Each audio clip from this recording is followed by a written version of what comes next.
This is a situation, if it's not caught in time, can be costly for the member and also the representative, because what I'm going to discuss is Social Security approving a case, but not paying the fee to the disability representative and holding money at Social Security for the fee, but holding monies that are beyond the fee amount. So they're tying up a bunch of money for a fee, and this can be, as we've recently learned, it can be prevented. So this is a decision letter from the judge, and just to back up a little bit, somebody goes to a hearing, and after their court date, the judge will make a decision on the case. Usually takes about 60 days.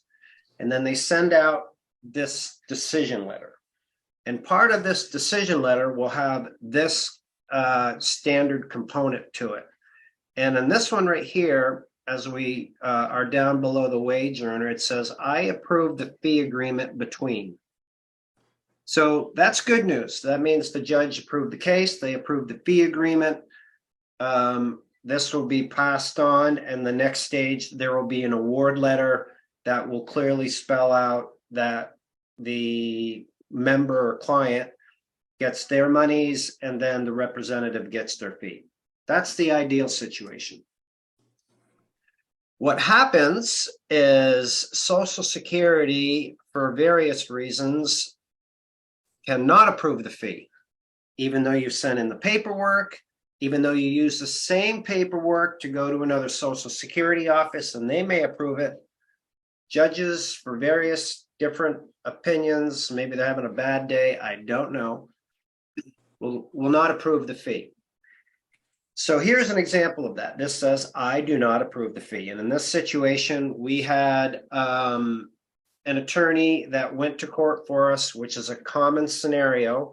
And my name's on the paperwork as well as the other attorney.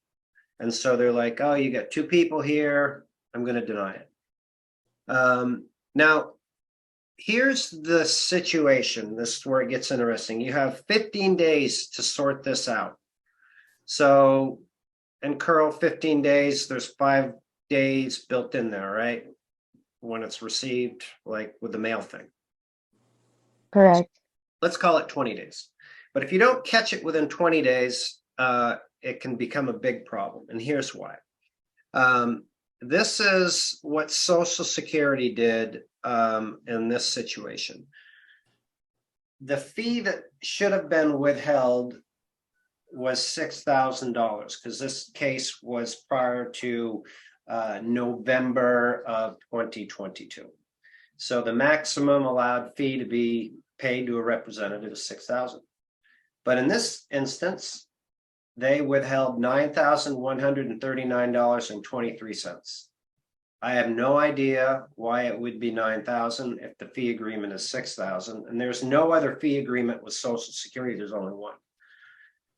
So the challenge becomes this.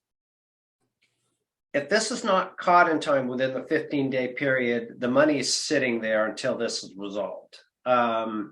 And we've had situations where they've held on to money. We had one from July of last year that just actually got resolved within the last 30, 40 days.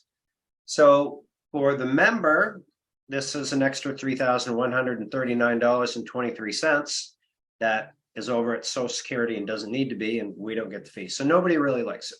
So the key is here for anybody that's, here watching this live or listening to this, is to make sure that you pay attention to the decision letter that the judge writes and that the fee is approved.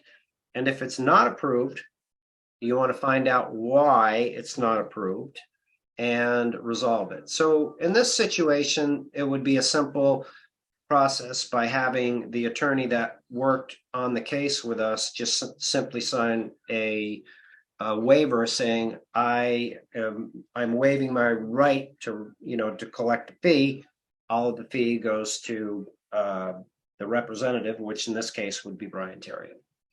So that's the learning piece for today. And this has accounted for, I don't know, probably at least 4 hearings we have that fall into this bucket now.